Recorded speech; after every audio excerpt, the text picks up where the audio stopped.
na sala. Geralmente eu vou aparecer como um gato aí. Então, 29 de abril, 12 horas e 1, nós teremos a terceira webconferência do dia de hoje com a mestranda Isabela Carolina, que eu pedirei para fazer a sua autoapresentação e também a apresentação do seu tema e do seu percurso. À vontade, Bela. Prof. Jean, primeiro eu gostaria de te agradecer formalmente. Informalmente você está sempre sendo agradecido, pode ter certeza disso. Mas formalmente eu te agradeço por dar condições de possibilidade iguais para todos os membros do grupo, até para pessoas como eu, que às vezes precisam de se distanciar, não porque querem, mas porque necessitam. Você sempre dá condições, sabe, de acesso para quem realmente tem um engajamento com a fenomenologia russeliana, e o modo também como você mantém o Círculo de Estudos Russelianos no seu contínuo, sem interrupções no tempo objetivo. Isso também é algo que merece ser elogiado. Então, assim, te agradeço ao mesmo tempo que te elogio.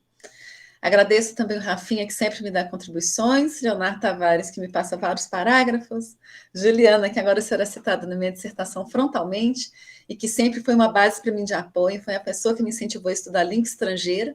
Tá? Gostaria de deixar esse signo expressão enquanto um traço de liberdade. Eu gostaria de deixar esse traço aqui, Juliana, no meu momento de desespero, porque de onde eu venho as pessoas não sabem falar nem português, quanto mais estudar inglês, francês e alemão, né? Juliana me disse pontualmente, Isa, estuda língua estrangeira. Então, essa gratidão eu tenho, e ela tem que ser externalizada, né? Porque é uma luta também, mais isso, né? Na pós.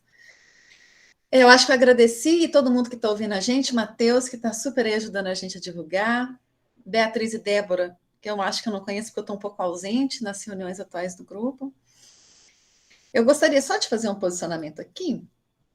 Leonardo Tavares, quando ele abriu a apresentação dele, ele falou que o Husserl tinha mais de 40 obras publicadas, concordo. Eu estou fazendo uma fundamentação aqui, e não é no sentido de corrigir o Leonardo, não, tá? É no sentido de colocar um acréscimo, mais uma camada, mais um giro espiral.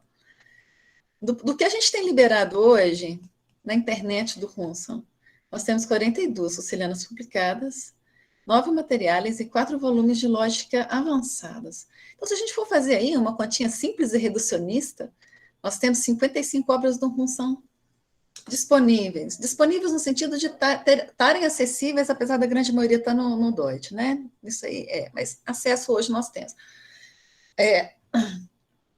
E a minha fala, ela seguia muito para uma certa confusão de domínios que tem, igual o professor Jean sabe do meu posicionamento, acho que a Ju também, que eu não consigo ficar de dentro de uma fenomenologia estática, nem mesmo dentro das investigações lógicas. Porque lá no parágrafo 8 da sexta investigação, o Husserl deixa claro uma coisa que ele fala depois de novo, igual na Husserliana 34, e aí não vou lembrar o parágrafo, mas está na rua 34, porque eu mexi nela tem pouco tempo, que toda a fenomenologia estática está em função da fenomenologia dinâmica. Isso já aparece no parágrafo 8 da sexta investigação lógica, onde todo mundo acha que o Husserl está sendo completamente estático. Então, ampliando o sentido do que a gente está chamando aqui de estático, eu comecei a sentir um incômodo muito grande ao longo da minha pesquisa. Eu começo falando, né, porque o Husserl abre as lições à Rua 10 falando da crítica à teoria do tempo sobre Brentano. E aí eu comecei a achar alguns comentadores que pontuavam e afirmavam uma total relação de correspondência mesmo, de significado e sentido entre psicologia descritiva e fenomenologia em Husserl, nas investigações lógicas e também nas lições, que é a obra que eu me dedico mais, e autores que são tão renomados como De Montmorin, que é um cara que eu gosto mais, falando que não tem nada disso, e que o Husserl ficou a vida inteira, até a morte, e aí ele apresenta várias cartas das Husserlianas, documentos e tudo mais, tentando consertar aquilo que nas investigações lógicas aparece como nota 80, que em português, lendo, para mim, não tem nada do Husserl falando de modo direto e objetivo que fenomenologia é psicologia descritiva, tem ali um emaranhado de coisas, e a gente sabe muito bem, desde a apresentação do professor Diogo Ferrer, que o Husserl, já em Prolegômenos, critica essa concepção brentaniana da psicologia como fundamento da lógica, e eu acrescento da estética também. Isso já é uma crítica de Husserl que aparece há muito tempo. E como, então, que a gente poderia diminuir, porque quando o Husserl está fazendo a tratativa dele, e ele fica se recorrigindo, né, principalmente na segunda edição, que vem em 13, na Husserliana 38, que são textos de 1904 e 1905, ele foi muito mal interpretado, porque a psicologia que verdadeiramente o Husserl estava ali achando que precisava ser validada era uma de cunho fenomenológico que o Brentano, infelizmente, não conseguiu alcançar. Nem na filosofia do ponto de vista empírico, que é uma obra editada pelo Brentano em 1874, e essa sim a gente pode falar com certeza absoluta que o Husserl leu, nem nos cursos de psicologia descritiva, porque mediante uma análise que compõe o meu primeiro capítulo de dissertação de mestrado, e é um texto pequeno que eu vou apresentar para vocês hoje, a gente vê que, historicamente, o Husserl nem frequentou os textos que deram origem ao que hoje a gente chama de psicologia descritiva em Brentano. Então, a gente tem que começar a pesar de que tipo de psicologia que o Husserl critica, desde os prolegômenos, não é? Que fundamento psicológico seria esse, que não pode ser o fundamento ou a base da lógica e da estética, que psicologismo seria isso, e o que o Husserl efetivamente entendeu como psicologia descritiva, que não necessariamente perpassa no entendimento do que seria psicologia descritiva, porque na Husserliana 25 fica muito claro que os anos que o Husserl assistiu os cursos de Brentano em Viena nem eram os anos que o Brentano deu as aulas sobre psicologia descritiva. E aí eu vou apresentar isso ao longo aqui. Eu gostaria de dizer que sempre que eu falo de psicologia aqui, não é para diminuir a disciplina, nem o curso, nem a profissão de ninguém, ok? É literalmente um contínuo daquilo que o Husserl já interpõe nos prolegômenos, né? Dos riscos de considerar a psicologia como fundante, né? E os cuidados que a gente tem que tomar de dentro de uma fenomenologia estática que ainda perpassa em ficar presos na nota 80 das investigações lógicas publicadas em 1900. Gente, eu sinceramente, infelizmente, a gente ainda tem que ficar retomando esse tipo de coisa no Brasil, porque, inclusive, eu gostaria de destacar isso, esse tipo de coisa já está superado em todos os lugares do mundo, mas a minha dissertação eu precisei de passar por isso, porque tem muita confusão mesmo. Então, dentro do textinho pequeno que eu preparei hoje para a gente, e que está totalmente fundamentado no que eu desenvolvi no primeiro capítulo da minha dissertação, porque eu perpasso na crítica mesmo, né? Na objetividade da crítica que o Husserl faz, mas eu gostaria de parafrasear uma frase que o Husserl faz na Husserliana 34, que é sobre as seduções fenomenológicas, porque eu acho que ela ilustra bem a minha perplexidade quando eu ouço alguns tipos de asserções, sabe? Que até hoje se fala que fenomenologia é psicologia descritiva de cunho brentaniano e não uma psicologia transcendental de cunho fenomenológico, né? Que são modalidades de coisas completamente distintas. Aí o Husserl fala, é uma frase só, eu acho ela linda, porque isso é um Husserl poético. Husserl na Husserliana 34, página 16, fala assim: eu fui secretamente afetado, e aí que, como é uma paráfrase, eu vou ler parafraseando. Eu fui secretamente afetada por minha habitualidade transcendentalista, quando eu preparei, então, isso que a gente vai comentar um pouquinho hoje. É um texto curto, mas é um texto denso, e aqui eu já estou justificando, porque eu precisei de, inclusive, trabalhar com comentadores renomados em Brentano, na Alemanha, não é? Para entender como é que é a estrutura dessa galera que defende Brentano, para não ficar sendo também superficial e cair no terreno puramente do eu acho isso também muito pobre, isso também é reducionismo, e toda forma de reducionismo em Husserl é alvo de crítica. Então, eu começo a ler aqui a leitura e depois a gente continua no debate. Então, eu vou falar sobre uma parte que acompanha a minha pesquisa de dissertação, que é a consciência tempo-russeliana, não é? E eu vou falar especificamente sobre a crítica russeliana sobre a origem do tempo em Brentano. Bom, inicio então. A partir de uma fundamentação inicial, constatamos que Husserl desenvolve sua análise fenomenológica sobre a consciência-tempo nas lições, considerando a origem do tempo uma questão essencial que se afasta da concepção causal, empírica e psicológica da representação do tempo, como aquela proposta por Brentano. Husserl não se propôs fazer da fenomenologia a ciência dos fenômenos psíquicos, que imputa à psicologia o mais alto valor. Desde os prolegômenos, Husserl já havia fundamentado sua crítica ao psicologismo. Porém, nessa obra, o autor não dirige suas críticas ao Brentano. Numa perspectiva fenomenológica, sabemos que na ciência, segundo Husserl, o psicologismo, em todas as suas formas, é sempre um relativismo. Portanto, Husserl não reduz a noética fenomenológica à psicologia.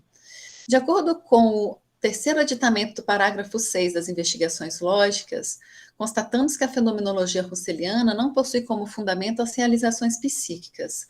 Husserl não se propôs elaborar uma teoria psicológica, mas antes uma fenomenologia das vivências. De acordo com os esclarecimentos de Conde Soto, a crítica de Husserl nas lições é referente apenas à obra Psicologia do Ponto de Vista Empírico, de Brentano, publicada em 74, conforme me referi com vocês aqui. Aparentemente, nas lições, Husserl não levou em consideração todas as obras posteriores e as reformulações sobre a teoria do tempo de Brentano. Na nota introdutória 52 da obra brentaniana Psicologia Descritiva, nesse caso aqui foi publicada na língua inglesa, para quem quiser bater de confere, os autores afirmam que nas lições de Husserl há uma crítica às primeiras visões de Brentano sobre a consciência do tempo, mas que nela Husserl não menciona a visão posterior de Brentano, na qual a consciência do tempo tem a sua fonte em modos de apresentação. Oscar Krauss, e esse cara é de tirar o chapéu para ele, porque ele é um brentaniano que realmente entendeu o pensamento de Brentano. Então, vamos lá. Oscar Krauss publicou o polêmico artigo Para uma fenomenognosia da consciência do tempo, com a intenção de dissolver a visão equivocada de Husserl sobre as críticas direcionadas ao Brentano nas lições, publicada em 1928.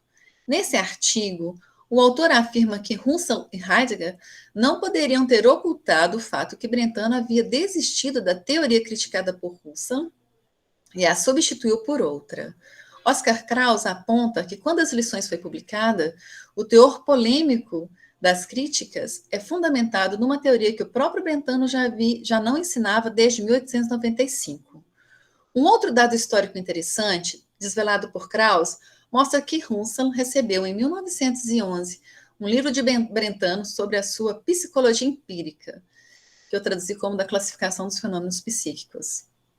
A partir disso, Krauss afirma que Husserl deveria ter esclarecido ao Heidegger, editor da primeira publicação das lições, que a referida teoria de Brentano, atacada nas lições, foi abandonada pelo menos desde 1911.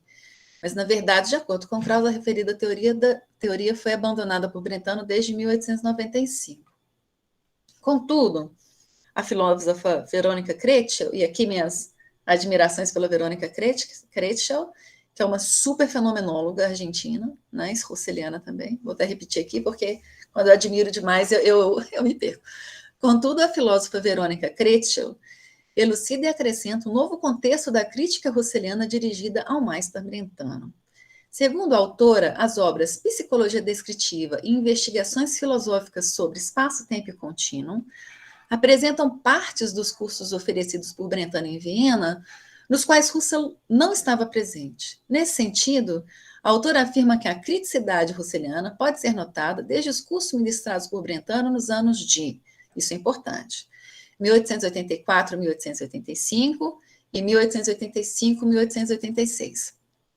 Sobre este tema, é válido destacar na Husserliana 25, ensaios e palestras, os comentários e anotações de Husserl a respeito da palestra Filosofia Prática e dos cursos sobre a natureza da imaginação. O nome do curso seria Perguntas Selecionadas da Psicologia Estética, e os princípios da Psicologia Descritiva do Intelecto. O nome do curso é Lógica Alimentar e Sua Reforma Necessária. Ministrados por Brentano, então, nessa época que eu citei aqui, 84, 85, 85, 86, que é o período que, historicamente, conseguimos comprovar que Husserl esteve lá frequentando os cursos de Brentano. Entretanto, no meu itinerário de pesquisa, constatei, a partir da nota 14, elaborada pelos organizadores da versão inglesa da obra brentaniana Psicologia Descritiva, que apesar de Husserl não ter frequentado as palestras posteriores de Brentano, que deram origem à obra Psicologia Descritiva, ele teve acesso à transcrição delas através da nota do Dr. Hans Schmitz, e que elas podem ser encontradas no arquivo Husserl de Louvain, catalogadas com o número Q10. Husserl frequentou as palestras de Brentano por apenas 2 anos. As referidas palestras de Brentano e o seu discurso científico sóbrio foram decisivos para Husserl se dedicar à filosofia. Porém, ocorreu um gradativo distanciamento de Husserl com relação ao Brentano, e isso justifica a ausência de motivação por parte de Husserl em se manter atualizado sobre todos os desenvolvimentos posteriores da teoria brentaniana. Observamos que esse afastamento possui como razão o fato no qual Husserl não estava disposto a permanecer como um membro da escola brentaniana. Brentano para Husserl, e aqui é uma citação do Husserl mesmo, na Rua 25, Brentano para Husserl era um mestre da maiêutica socrática. Entretanto, por maior que fosse a admiração de Husserl por ele, não havia concordância filosófica no aspecto teórico referente ao teor prejudicial do psicologismo combatido por Husserl e defendido por Brentano. Nada novo sob o sol, visto que desde a obra Psicologia do ponto de vista empírico, Brentano ressalta a grande importância teórica do conhecimento psicológico e o valor próprio da psicologia. Além disso, Brentano apresenta nessa mesma obra que tanto a estética quanto a lógica possuem como fundamento a psicologia. As poucas trocas de cartas entre Husserl e Brentano demonstram claramente o posicionamento de Brentano frente à defesa do psicologismo. Brentano era irredutível. Considerava inseparável a relação de necessidade teórica entre a arte lógica e o caráter fundante da psicologia. Nesse contexto, é válido destacar nessa comunicação a interpretação acertada de Temur Morin quanto ao afastamento de Husserl da teoria brentaniana apresentada nos cursos sobre a psicologia descritiva desde os prolegômenos e fundamentalmente na quinta e sexta investigações lógicas. Morin afirma, cito Morin então, uma crítica extensa da classificação dos fenômenos físicos e psíquicos de Brentano é encontrada na quinta investigação lógica de Husserl. E, posteriormente, há uma análise do julgamento na sexta investigação, que é uma rejeição total do relato brentaniano, onde o julgamento é uma afirmação ou uma negação de uma apresentação. Finalmente, Husserl acrescenta, continua na citação, pessoal, finalmente Husserl acrescenta um longo apêndice à sexta investigação, na qual ele se engaja a uma crítica detalhada da distinção de Brentano entre percepção interna e externa. Dentro das investigações lógicas, então, Husserl lutou direta e criticamente com a psicologia descritiva de Brentano. Sua distinção entre percepção externa e interna, sua distinção entre atos físicos e psíquicos, sua distinção das 3 classes fundamentais de atos psíquicos, representação, julgamentos, fenômenos de amor e ódio, e quase todos os aspectos da contribuição e nomenclatura de Brentano. Husserl está deliberadamente, enfaticamente marcando sua diferença de Brentano em termos de todas as concepções-chave deste último, incluindo sua análise da natureza das representações, da relação intencional e dos conteúdos e objetos intencionais. De fato, a crítica de Husserl é tão radical que é difícil ver como alguma coisa permanece da psicologia descritiva brentaniana. Fim da citação do Morin, e eu continuo aqui, então, para fazer os amarramentos. Vou tomar um pouquinho de água que eu secou a garganta.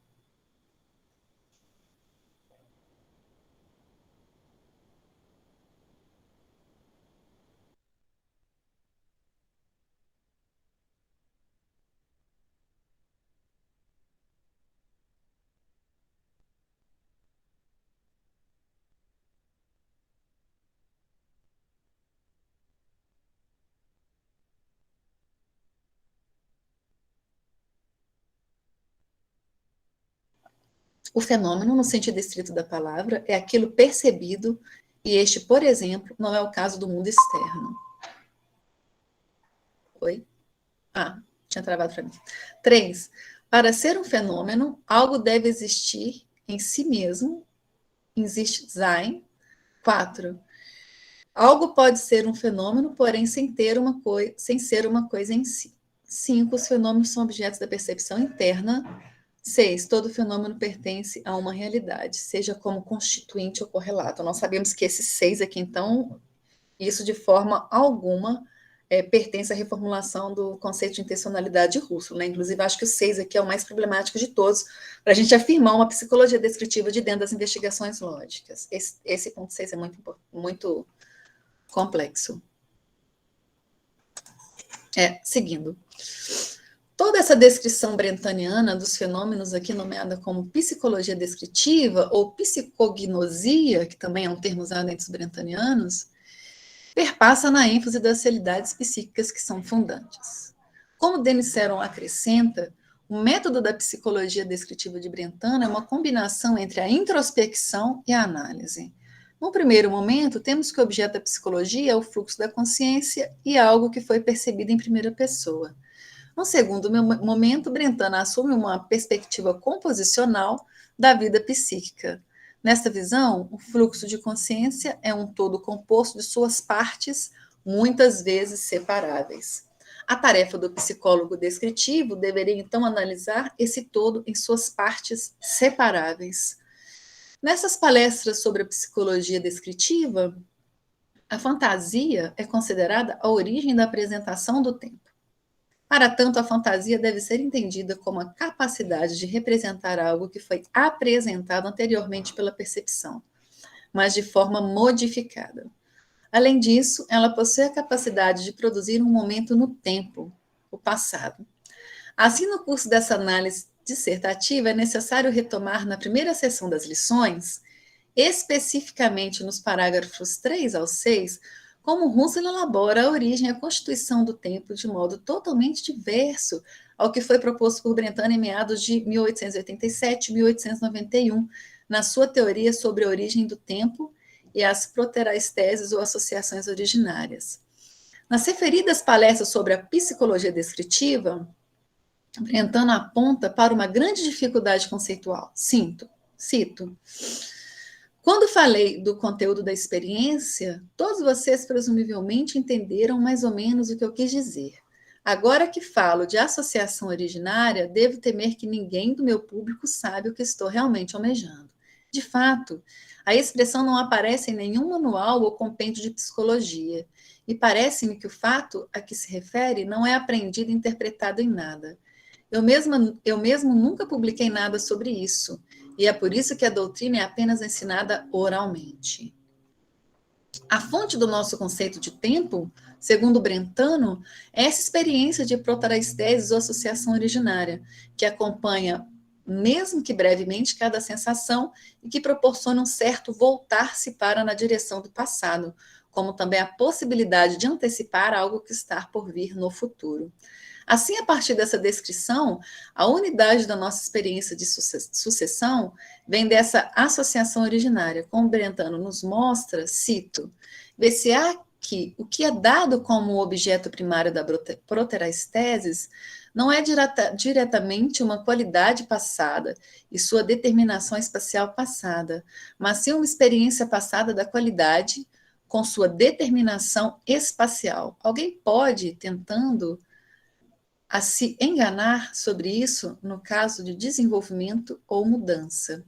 No entanto, acredito que, no caso do descanso, todos, sob um autoexame cuidadoso, serão capazes de perceber que, na verdade, não é diretamente a qualidade que aparece como passado, mas a experiência de cada um. Enquanto a sensação mostra uma experiência presente como o seu objeto secundário, a proteraisteses mostra como seu objeto primário uma experiência passada que em seu objeto coincide com o objeto primário da sensação precedente. Complexo esse conceito.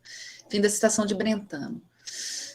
Vamos para o exemplo para entender o que esse emaranhado de frases quer realmente significar, dentro do que eu estou tentando explicar. Um exemplo é a audição de uma melodia. Experimentamos a sucessão de uma nota que precede outra. Mesmo que o tempo não seja sucessão, toda sucessão pressupõe tempo. Assim, por mais breve que seja a experiência, ela nos permite adquirir os conceitos de passado, presente e futuro, antes e depois, e o conceito de um contínuo temporal que se estende indefinidamente em duas direções. De acordo com essa primeira teoria sobre o tempo de Brentano, cito, o intervalo de tempo intuitivo da proterosis contém a relação de anterior e posterior. Tudo mais, incluindo o futuro, surge disso de maneira não intuitiva. Fim da citação. Mas as determinações intuitivas são, segundo Brentano, cito, suficientes para formar apresentações não intuitivas. Fim da citação.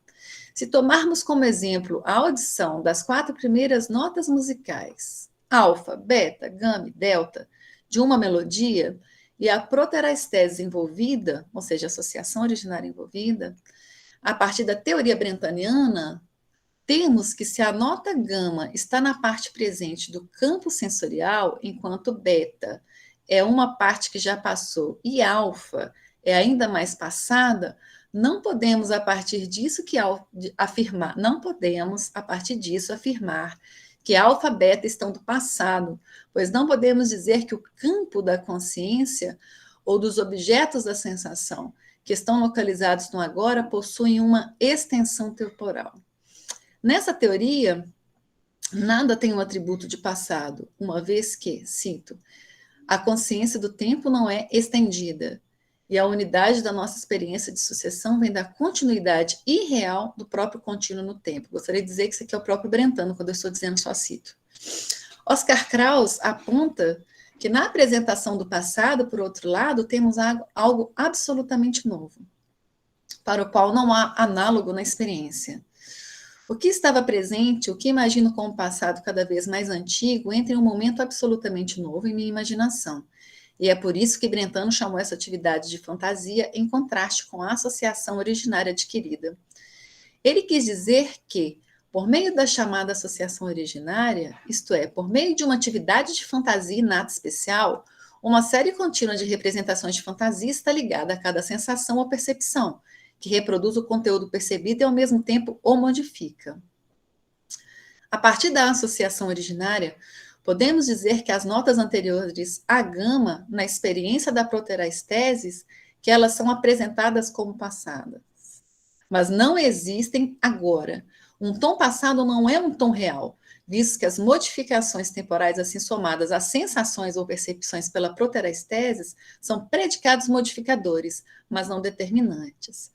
Por outras palavras, cito, Brentano novamente. Aliás, deixa eu só confirmar se é Brentano. Sim. Por outras palavras, a extensão da evidência além do presente é simplesmente impossível. Segundo Brentano, essa modificação peculiar da nota musical que se apresentava antes como presente e depois no passado não deve ser tomada como algo genuíno. A relação entre as fronteiras, no ponto limite entre presente, passado e futuro, perpassa em modos de aceitação nos quais os atos psíquicos são fundamentais.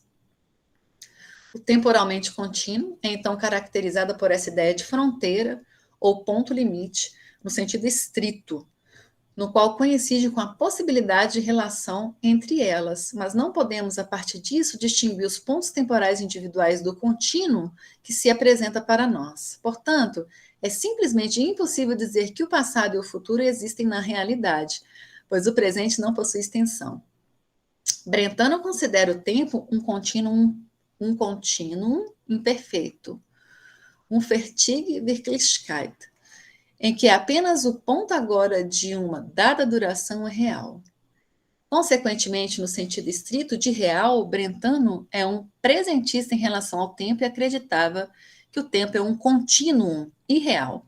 Nesse sentido, apenas o espaço é um contínuo perfeito real, o Fertige Wirklichkeit, já que para Brentano, todas as partes da extensão espacial são reais.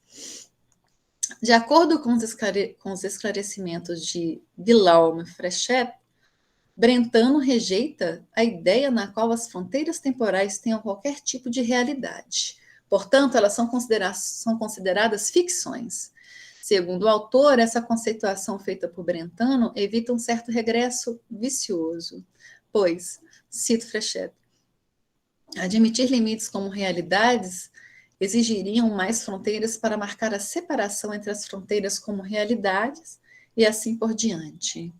Após essa conceituação metafísica sobre a origem do tempo elaborada por Brentano, temos que, se o tempo é um contínuo, do qual apenas o ponto agora é real, então, trivialmente, qualquer objeto que supostamente se estende no tempo, por exemplo, uma melodia, apenas é perceptível como tal na perspectiva do seu ponto agora real e um contínuo de modo imperfeito e irreal.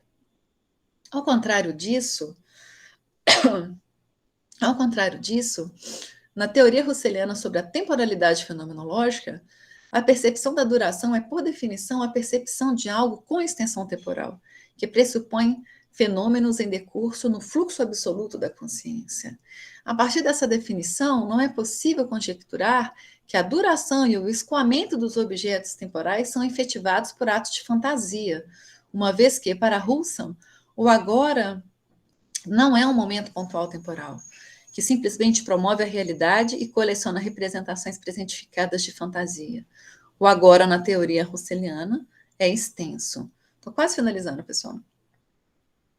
A partir disso, notamos que o conceito de agora na fenomenologia russeliana nos possibilita refletir que todo tempo percepcionado pelo sujeito é percebido quando nos aparece uma protodoação nova em continuidade, o que agora carrega em si mesmo um apontar para o passado, tal como o passado aponta para o presente, como, por exemplo, se agora vejo um voo dos pássaros. Se isso me aparece no agora, também me é dado num contínuo de passado que termina no agora e sempre num outro novo agora, em uma consciência de sucessão. Contudo, o conceito de agora não deve ser entendido como um único momento pontual, temporal, realizado. Em outras palavras, o que é agora é significativo. É aquele tempo em que há a percepção do agora. O agora primordial, aqui retratado, possui um tempo de presença e flui incessantemente. Nesse sentido, não podemos escrever fenomenologicamente a consciência-tempo como um mero apêndice ou acessório da consciência do agora primordial, pois isto não faz justiça à experiência do tempo. Por outras palavras, o privilégio do agora consiste em sua hostilidade, sua abertura para o novo, e a sua posição como ponto absoluto de orientação para a vida da consciência. O agora é ao mesmo tempo considerado aqui como ponto-fonte do ser vivente, que rompe um proto-ser sempre novo, dotado de uma subjetividade absoluta designada metaforicamente como fluxo, que se constitui como unidade da consciência de duração e que surge de um ponto de atualidade, com agora. Como nos mostra Morin, se a experiência fosse puramente um conjunto de agoras distintos e separados, ela nunca poderia manifestar as fases temporais do objeto pretendido como partes de uma sucessão unificada. A apreensão da duração requer duração da apreensão. A consciência tem que alcançar, além de seu agora, e realmente aprender o agora como parte de um fluxo. Este fluxo constitutivo do tempo, mesmo nomeado a partir do agora constituído, não é ele temporalmente objetivo. Deve ser entendido como ponto-fonte primitivo e uma continuidade de sombreamento, Abschatung, do agora extenso. O termo Abschatung significa o sombreamento de um objeto pretendido em sua unidade. De acordo com Tiemo Braia, esse sombreamento, Abschatung, se refere aos aspectos não percebidos atualmente, mas que estão conscientes e são significados, formando um contexto perceptivo de realização que pode ser confirmado ou não pelas múltiplas seriações perceptivas ou momentos da coisa visada intencionalmente. Assim, cada determinação objetiva está embutida em um Abschatung, ou seja, em um fluxo continuamente regulado das variedades perceptuais que se fundem mutuamente.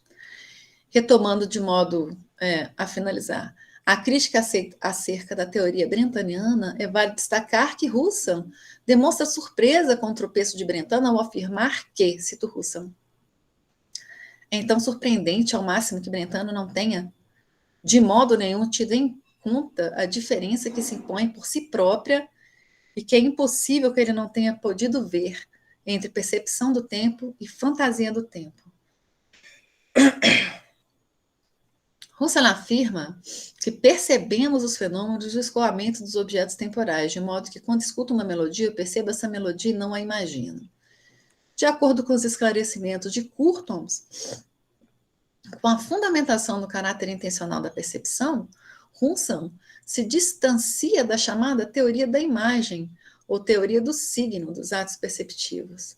De acordo com essa teoria, a percepção é estruturada de tal forma que uma imagem ou signo está presente na consciência e funciona como uma representação de um objeto fora da consciência. Segundo Husserl, essa teoria nos leva a uma regressão ao infinito.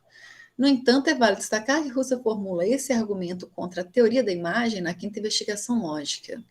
De acordo com a teoria da imagem, o objeto externo é representado por uma imagem na consciência, e isso, segundo Husserl, é um erro fundamental. Como Husserl nos mostra, cito, a consciência que pressupostamente apenas tem imagem, este fato é pura e simplesmente nada. Fim de citação. Assim tratado, se algo funciona como objeto-imagem, isso se deve, segundo Husserl, às atividades da consciência.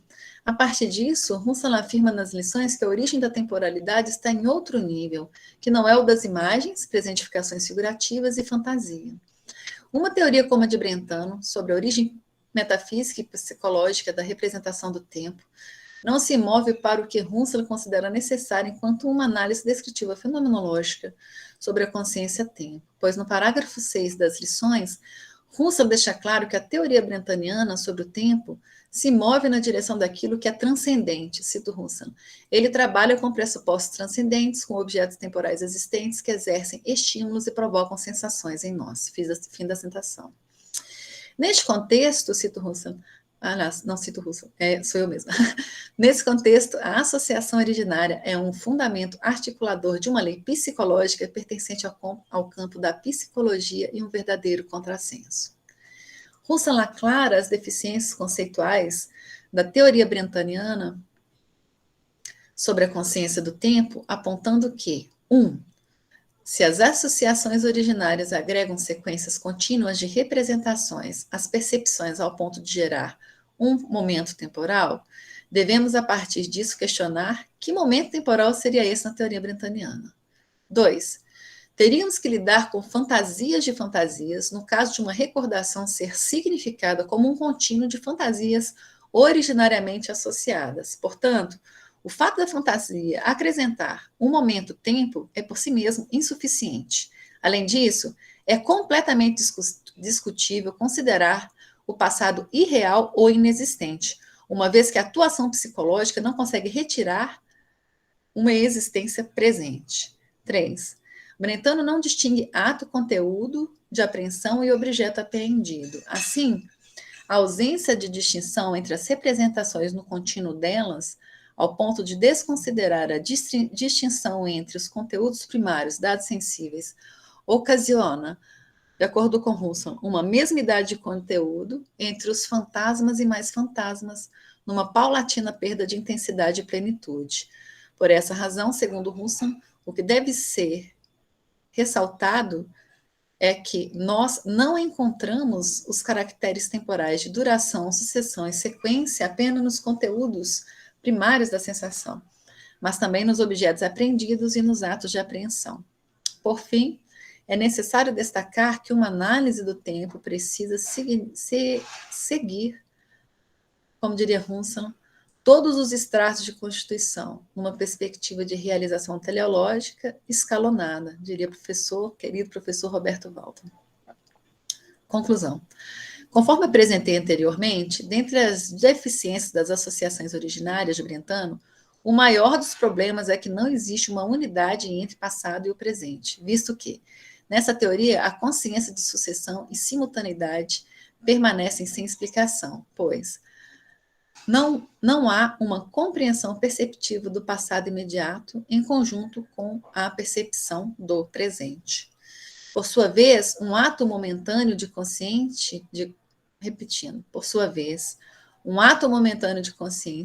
permanece cego à passagem do tempo, devido à ausência de extensão temporal. Somente uma análise fenomenológica profunda e de cunho teleológico consegue dissolver tais enganos mediante um grande esforço teórico.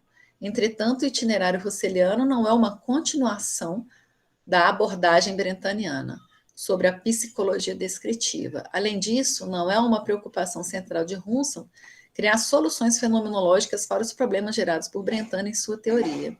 Assim, para alcançarmos o objetivo dessa comunicação, é fundamental voltarmos a nossa atenção e pensamento desperto para o entendimento e a implicação do que seria na fenomenologia da consciência-tempo as leis a priori, pois Husserl estabelece, no parágrafo 33 das lições, que pertence à essência a priori do tempo, que ele seja uma continuidade sucessiva, dotado de extensão e que, além das objetividades temporais, também seja possível perceber a duração delas através da continuidade de posições temporais individuais, que podem ser preenchidas com objetividades idênticas ou diferentes, e onde a homogeneidade do tempo absoluto se constitui necessariamente no fluxo das modificações de passado e na consciência de um agora sempre renovado. É isso, pessoal. Muito obrigada.